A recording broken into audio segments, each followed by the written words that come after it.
মঞ্চের আনাচে কানাচে নওশাদ সিদ্দিকীর ছায়া ঘুরে বেড়াচ্ছে।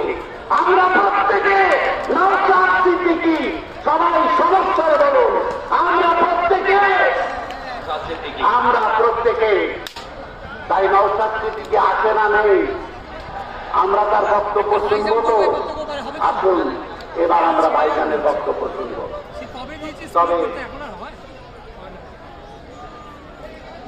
তবে একটা কথা আপনাদের বলি যে অনেক রকম প্রভোকেশন হবে, প্ররোচনা দেওয়া হবে, খবরদার পা দেবেন না, শান্তিতে আপনারা জায়গা ছাড়বেন। তবে আমাদের পার্টির সাধারণ সম্পাদক বিশ্বজিৎ খুব অল্প কথায় আপনাদেরকে দু কথা শোনাবেন, তার কথা শুনুন। পার্টির সাধারণ সম্পাদক